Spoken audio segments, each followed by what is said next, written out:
কথা যখন বিয়ের মরশুমের একটা দুটো বিয়ে বাড়ি তো চলেই আসে। এবার আসি বিয়ে বাড়ির কথায়। আজকে যে বিয়ে বাড়িতে যাব, মানে আজকে যার বিয়ে হচ্ছে সে নাকি বরের বান্ধবী, তো একটু স্পেশালভাবে তো যেতেই হয়।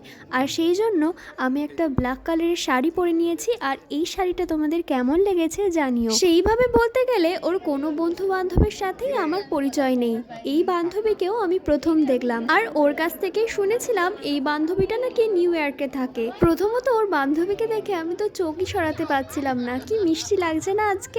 প্রতিটা ব্রাইডই কিন্তু চায় যে এই দিনটাকে তাকে সব থেকে সুন্দর লাগুক, আর আমার মতে মনে হয়েছে সত্যি সবার থেকে সুন্দর লাগছিল। বিয়ে বাড়িতে গিয়েছিলাম 8:30-9টা নাগাদ, তখন দেখি ব্রাইড বিয়েতে বসছে। খানিকক্ষণ বিয়ে দেখে আমরা চলে এসেছিলাম নিচে। নিচে এসে ওর কিছু বন্ধুদের সাথে দেখা হয়ে গিয়েছিল, আর ও যত সময় কথা বলছিল আমি এদিকে স্টার্টারের আইটেমগুলো দেখছিলাম। স্টার্টারের আইটেমের মধ্যে নিয়েছিলাম রেশমি কাবাব আর ব্লু ককটেল। আমি কিন্তু প্রথমবার ট্রাই করেছি, টেস্ট আমার মোটামুটি ভালোই লেগেছে। বাকিটা আসছে নেক্সট পার্টে, ওয়েট করো।